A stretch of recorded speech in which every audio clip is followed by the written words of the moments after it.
आदाब, आपके साथ मैं हूं जोहम रुबा। उत्तर प्रदेश उत्तराखंड की खबरों में आप सभी का बहुत बहुत इस्तकबाल है। खबरों की शुरुआत करते हैं, लेकिन एक नजर डालेंगे आज की हेडलाइंस पर।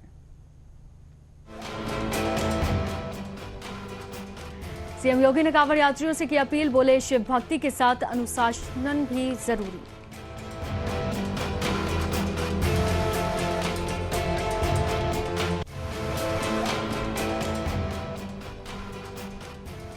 भारतीय किसान यूनियन टिकैत के जिलाध्यक्ष ने दर्जनों लोगों को दिलाई सदस्यता। जिलाध्यक्ष बोले 9 अगस्त को बुलंदशहर कलेक्ट्रेट पर होगा ऐतिहासिक tractor march.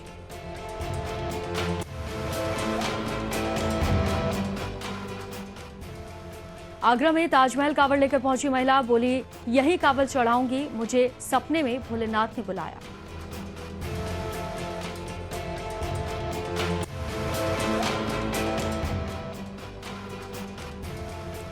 Rajendra Nagar coaching institute की हरकतों का मामला, अंबेडकर नगर की श्रेया का पार्थिव शरीर पहुंचा उसके घर।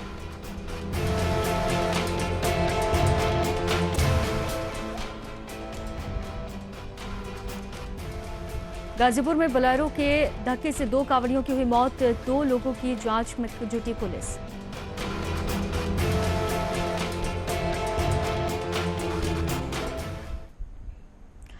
तो चलिए खबरों की शुरुआत करते हैं, जहां कांवड़ यात्रा का दौर जारी है। इस बीच उत्तर प्रदेश के मुख्यमंत्री योगी आदित्यनाथ ने कांवड़ यात्रियों से अपील की है कि शिव भक्ति के साथ अनुशासन भी जरूरी है।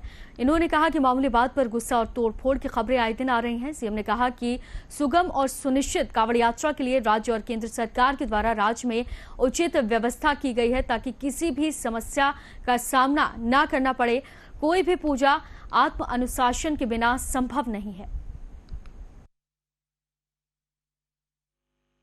देवाधिदेव महादेव का पावन मास श्रावण मास प्रारंभ हो चुका है। श्रावण मास की कावड़ यात्रा जग विख्यात है पूरे देश के अंदर और खास तौर पर उत्तर भारत में। इस दौरान शिव भक्त महादेव के अनुष्ठान में लीन होकर के सभी शिवालयों में जलाभिषेक के साथ अपनी असीम भक्ति का प्रदर्शन करते हैं। केंद्र और राज्य शासन ने मिलकर के श्रद्धालु जनों की सुरक्षा, उनकी सुविधा, उनकी सुगम और सुरक्षित यात्रा के लिए अनेक प्रबंध किए हैं। कहीं कोई दिक्कत न हो, कहीं कोई अव्यवस्था न फैले, कोई भी उनकी आस्था के साथ खिलवाड़ न करने पाए, इन सब बातों का ध्यान में रख करके प्रयास प्रारंभ किए गए हैं। लेकिन हमें इस बात जरूर ध्यान में रखना होगा, मैं सभी श्रद्धालु जनों से इस बारे में विनम्र अनुरोध करूंगा। हम लोग भी शिव भक्त हैं, महादेव की असीम कृपा हम लोगों पे बनी रही है और निरंतर हम महादेव से यही प्रार्थना करते हैं कि उनकी कृपा सदैव बनी रहे। समाजवादी पार्टी के राष्ट्रीय अध्यक्ष अखिलेश यादव ने अपने सोशल मीडिया यानी कि एक्स पर पोस्ट करते हुए भारतीय शूटर मनु भाकर को पेरिस ओलंपिक में जीत के लिए मुबारकबाद दी। उन्होंने लिखा कि भारतीय शूटर मनु भाकर ने पेरिस ओलंपिक 2024 में देश के लिए पहला पदक जीतकर एक अच्छी शुरुआत की है। इसके साथ ही समस्त देशवासियों को भी बधाई दी। खेल भावना से भरे अच्छे प्रदर्शन और साथ ही अन्य खेलों में पदक जीतने के लिए अखिलेश यादव ने शुभकामनाएं दी।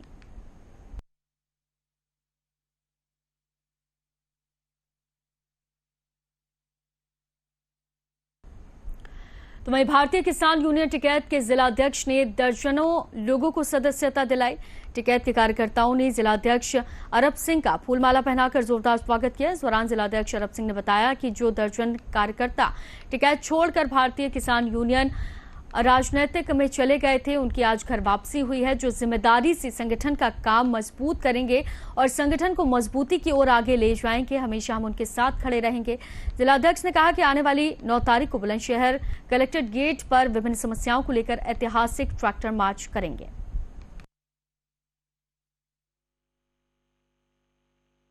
दर्जनों कार्यकर्ता जो राजनीतिक में चले गए थे, आज उनकी घर वापसी हुई। जो इमरान भाई हैं और बहुत सारे लोग हैं, वो आए हैं और उनका स्वागत है भारतीय किसान में, और वो जिम्मेदारी से संगठन का काम करेंगे और बाबा महेंद्र सिंह टिकैत साहब की विचारधारा से जुड़ने का काम करेंगे।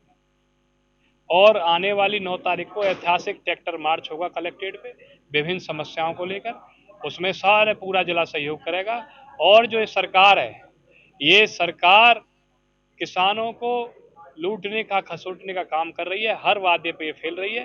वादा खिलाफी के खिलाफ 9 अगस्त को जिला कलेक्ट्रेट में बताया था, ट्रैक्टर मार्च रहेगा, विभिन्न समस्याओं का समाधान होगा। और ये जो लड़ाई है भारतीय किसानों, हमेशा किसानों की, गरीबों की, मजदूरों की लड़ाई लड़ती रहेगी। और ये यूनियन सरकार और किसी से डरने वाली। एक पिता बल्लू प्रधान अपने बच्चे को झूठे केस से बचाने के लिए पुलिस के आगे बेबस हो गया और पुलिस की 10 लाख रुपए की मांग को पूरा करने के लिए रिश्तेदारों और करीबियों से पैसे इकट्ठा कर 5.5 लाख रुपए पुलिस को भी दे दिए। लेकिन इसके बावजूद पुलिस प्रशासन अपनी हरकत से बाज नहीं आया। खबर मैनपुरी के थाना भोगांव से है, जहां पर पुलिस प्रशासन ने रंजिश और पैसों के लालच में बल्लू प्रधान के बेटे रजत को फर्जी मामला बनाकर थाने ले जाकर उसे प्रताड़ित किया। मामला कुछ यूं है कि छोटा चोरी का मामला बताकर पहले रजत को पुलिस ने गिरफ्तार किया। फिर रजत को कहा गया कि वो बचना चाहता है तो इकरार उर्फ कक्कू को इस मामले में फंसा दे।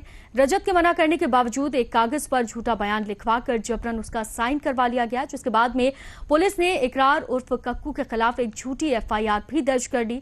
अब बेबस पिता बल्लू प्रधान अपने बेटे के लिए इंसाफ की मांग कर रहा है, लेकिन इंसाफ दिलाने वाले ही हैवानियत पर उतर आए। इस पूरी वारदात को लेकर रजत के पिता ने क्या कुछ कहा, आइए आपको सुनाते हैं।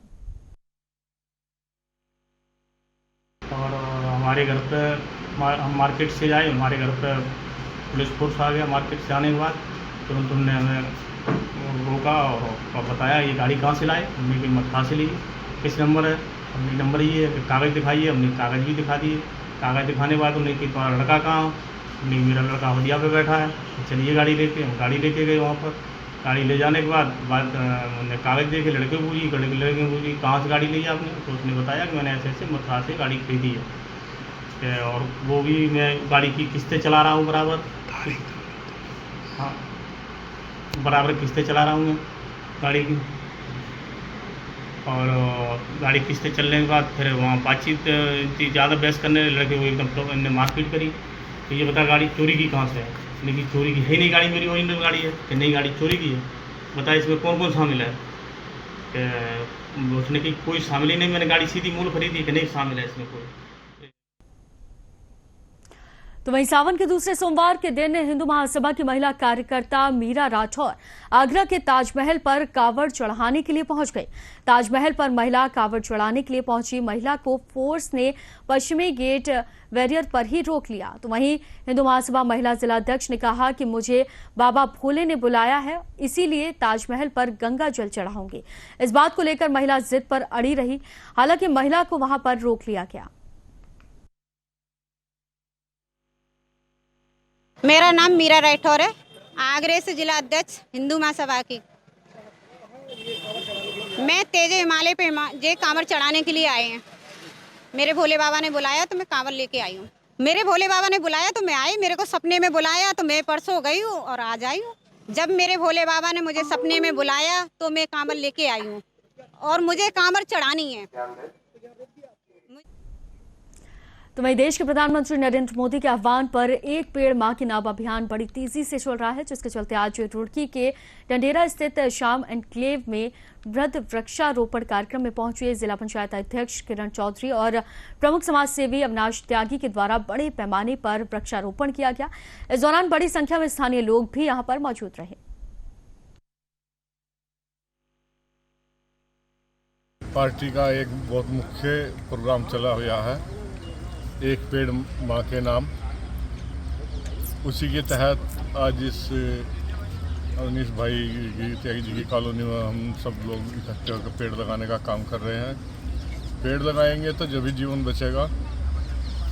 जीवन के लिए सांस बहुत ज़रूरी है और उसके लिए पेड़ लगाना बहुत ही ज़रूरी है। मोदी देखिए, हमारे प्रधानमंत्री की सोच बहुत आगे तक होती है। हमारे पूर्व प्रधानमंत्री थे, उन्होंने जल के लिए कुछ ऐसे ही बोला था कि जल को बचाओ।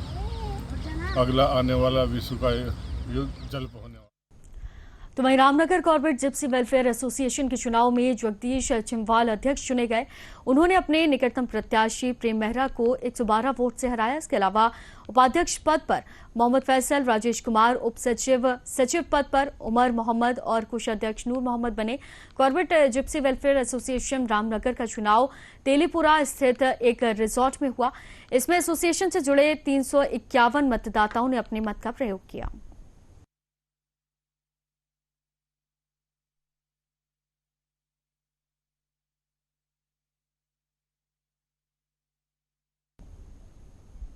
तो वहीं सावन के दूसरे सोमवार पर भक्तों का तांता लगा हुआ था। श्रद्धालु दुग्धेश्वर नाथ मंदिर पहुंचकर हर महादेव की जयकारों से भक्तिमय पूरा मंदिर हो चुका था। मंदिर परिसर दूसरी काशी के नाम से विख्यात है। तो वहीं दुग्धेश्वर नाथ मंदिर देवरिया के रुद्रपुर में स्थित है और ये प्राचीन मंदिर सावन का महीना आते ही भक्तों के अंदर एक श्रद्धा का उल्लास भी दिखाई देने लगता है और यहाँ पर हजारों की संख्या में लोग पहुंचते हैं और आशीर्वाद प्राप्त करते हैं।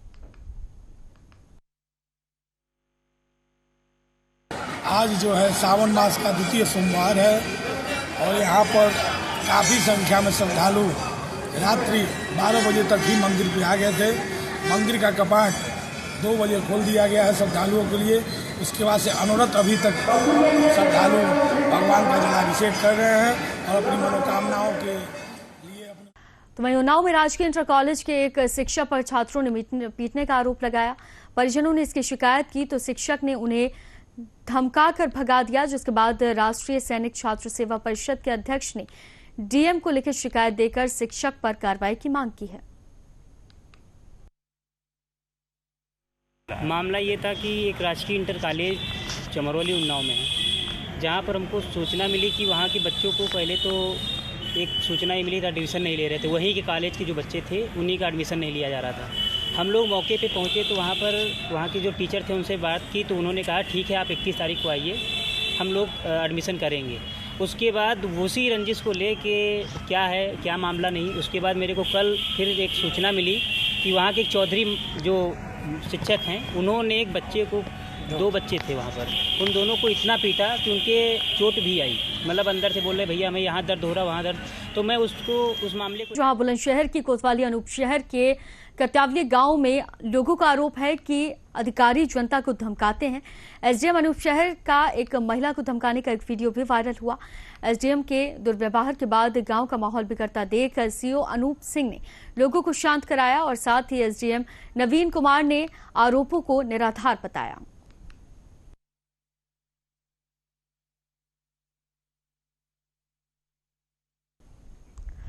तो वहीं खबर मुरादाबाद से है, जहां लाइन पर स्थित ढाका प्राथमिक विद्यालय में बच्चों के दाखिला न करने पर विद्यालय स्टाफ पर आरोप लगाया गया। प्राथमिक विद्यालय के बाहर अभिभावकों ने मीडिया से बातचीत करते हुए कहा कि लगभग 100 बच्चे ऐसे हैं जो शिक्षा से वंचित हैं, उनका प्राथमिक विद्यालय में दाखिला नहीं हो पा रहा। बच्चों के अभिभावकों ने मीडिया के माध्यम से प्रदेश के मुखिया योगी आदित्यनाथ से मांग की है कि इस मामले का संज्ञान लेकर हमारे बच्चों का दाखिला कराएं। बच्चे तो ढंगे में काफी हैं जो मतलब लेते ही नहीं है। कितनी गिनती होगी बच्चों की?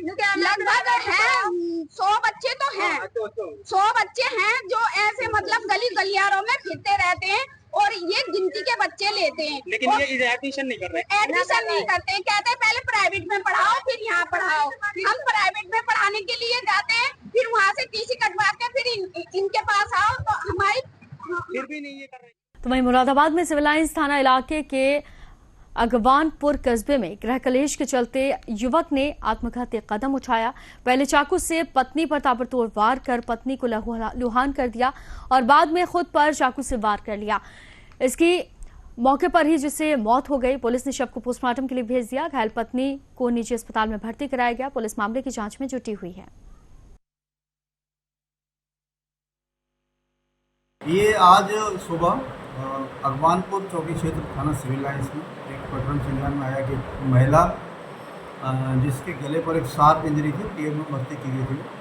साथ ही उसका पति जिसका नाम सलीम है, उसकी भी गले पर किसी धारदार उससे इंजरी थी और उसकी मृत्यु हो गई थी। उसके सबको मौत भिजवाया गया। पुलिस ने तत्काल मौके पर पहुँच के इसको छानबीन की और जो महिला तो वही खबर उत्तर प्रदेश के मैनपुरी से है, जहां बेवर थाना क्षेत्र में स्थित एक बंगाली डॉक्टर के कलकत्ता क्लिनिक पर देखने को मिला है, जहां इस झोला छाप डॉक्टर ने इलाज में लापरवाही करते हुए एक वृद्ध महिला की जान ले ली। परिजनों ने क्लिनिक पर हंगामा किया तो वहां से क्लिनिक फरार हो गया। सूचना पर पुलिस पहुंची, स्थिति को संभालते हुए परिजनों को कार्रवाई का भरोसा दिया।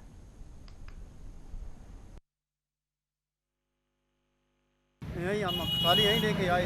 डॉक्टर का नाम क्या है? डॉक्टर साहब का नाम पता नहीं, बंगाली कहते हैं खाली पर नाम नहीं मालूम। अच्छा, खत्म हो गई है? कहाँ रखी कहाँ है वो? अंदर रखी है। मातारी मेरी पेट में पीड़ होती, दवाई लेना आए इन्हें दे गोली दही खवाई देते हैं, खवा पेट की सजा तो गोली खवाई उल्टी भाई।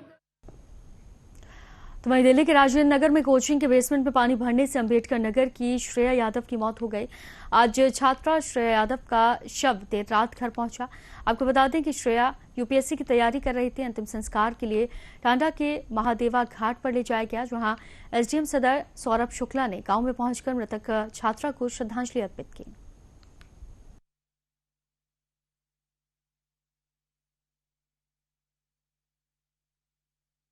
वहीं फिरोजाबाद थाना रामगढ़ क्षेत्र में भीकमपुर गांव में 15 दिन पहले एक शादी हुई। संदिग्ध परिस्थिति में अनामिका की मृत्यु ससुराल के कमरे में फांसी लगाने से हुई, जिसमें अनामिका के घर वालों का कहना है कि दहेज की मांग को लेकर मेरी बेटी को ससुरालियों ने मार डाला। तो वहीं मामले का संज्ञान लेते हुए एसपी सिटी ने तहरीर के आधार पर मामले की जांच कर सख्त कार्रवाई का आदेश दिया। बेटी की शादी की थी 14 जुलाई 24 को जी, और ससुराल वालों ने लड़की की जो है मार दिया। अच्छा। और हॉस्पिटल में लाश लेके और सब लोग फरार हो गए। आपको कैसे पता चला? क्या हमको जो है रामगढ़ थाना के पुलिस वालों ने खबर दी है। किन्ने? दमाद ने, अतुल ने। काहे क्या हुआ था? दहेज के ऊपर मार दई, गाड़ी दई, सब दो, सब सामान दो, तो कुछ और मांगत हो ये पता ना है दैया, पता ना पाओ बिटिया ने मैं कछु। आपकी बिटिया से लास्ट बार कब बात हुई थी? लास्ट बार तो वहीं बबीना थाना क्षेत्र के ग्राम जहराहा में दबंगों ने एक वृद्ध महिला और उसके पुत्र की मारपीट उसके साथ में की। घटना की सूचना पुलिस को देने पर दबंगों ने दोबारा मारपीट की। पीड़ितों ने घटना की लेकर शिकायत करते हुए डीआईजी से कार्रवाई की मांग की है। उसके लड़के से कह दी पिता ने कि मुझे फलाने की मोड़ा ने मारा। सो हम बाकी मोड़ा ने फ़ोन किया तो मैं पहुंचा उसके घर कि भैया क्या बात है, काय पे मारो। तो मैंने उससे जी कहा कि भैया मेरे मोड़ा ने तू मारो होते मुझे मार, बस इतनी सी बात है। हम कहे हमने कही जाए मोड़ा पकड़वा लो, उसने नहीं पकड़वाया, कल तुम पकड़ो और मुझे गाली गलौज करी। वहाँ से चल के मैं लड़का ढूंढ। तो वहीं प्रतापगढ़ में थाना हथीगवा क्षेत्र के अंतर्गत ग्राम सभा कुंटा इब्राहिमपुर में एक महिला के साथ अभद्र व्यवहार किया गया। सूचना पर पहुंची पुलिस ने अभियोग पंजीकृत करके थाना हथियागवा पुलिस के द्वारा कार्रवाई की शुरुआत की गई।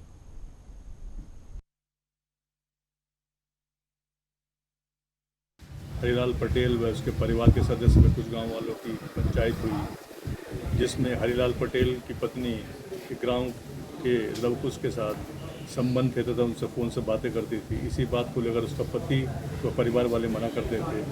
आज सुबह इसी बात के लिए समझाया गया तो उसने मना कर दिया कि वह उसी के साथ रहेगी। इस बात पर उसको वहां पर स्थित पेड़ से बांधकर उसके बाल काट दिए गए, चेहरा काला कर दिया गया तथा पिटाई भी की गई। तो वही खबर गाजीपुर से है, जहां पर खानपुर थाना क्षेत्र के बिहारीगंज इलाके में एक घटना हुई। यहां बोलेरो की टक्कर से 2 कांवड़ियों की मौत हो गई और 2 लोग घायल हो गए। वहीं मामले की जांच करने पहुंची पुलिस ने बताया कि 2 कांवड़ियों की दुर्घटना में मौत हुई है और दोनों ही नाबालिग थे। इस मामले में मुकदमा लिख लिया गया, साथ ही 2 संदिग्ध वाहन पकड़े गए हैं। एसपी ने बताया कि मामले में पुलिस कड़ी कार्रवाई करेगी।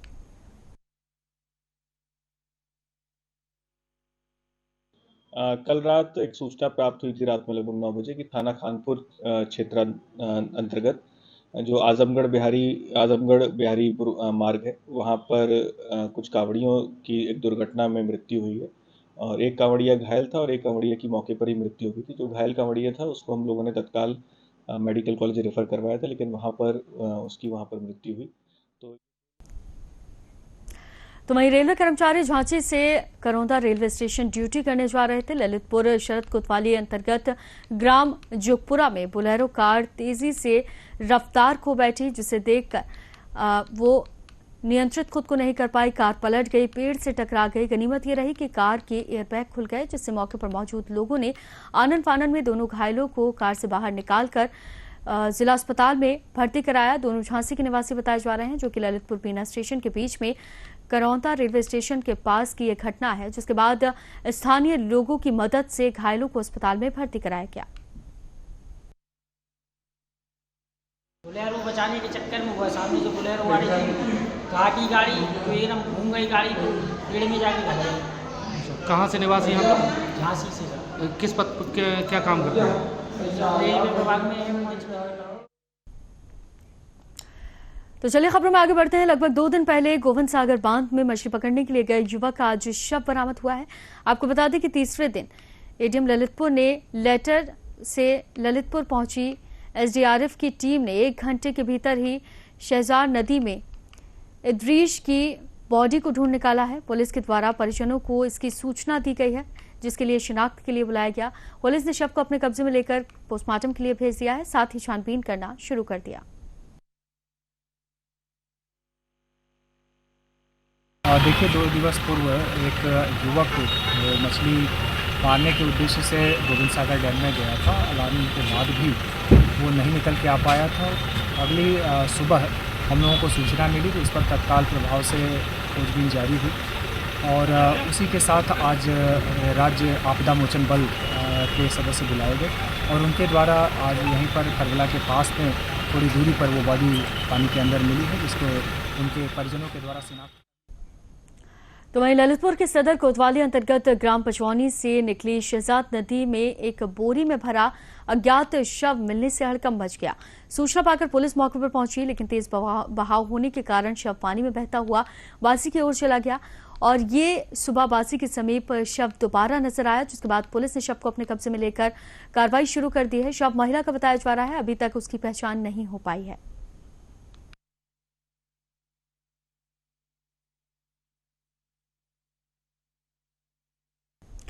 तो वहीं हसनपुर कोतवाली क्षेत्र के बावनखेड़ी गांव में चोरों ने 2 घरों में चोरी की और घर में रखा नकदी और सामान चोर लेकर फरार हो गए। आपको बता दें कि 1 दिन पहले गांव मछराई में भी 3 घरों में चोरी हुई थी, जिसके बाद पुलिस को इसकी सूचना दी गई। पुलिस छानबीन में जुटी हुई है।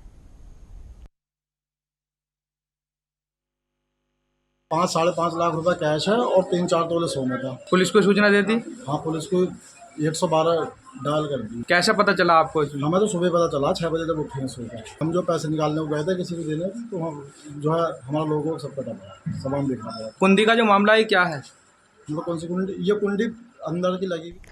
तो फिलहाल उत्तर प्रदेश उत्तराखंड की खबरों में सिर्फ इतना ही, लेकिन देश और दुनिया से जुड़ी खबरों के लिए आप देखते रहिए मुंसिफ टीवी। दीजिए इजाजत, आदाब।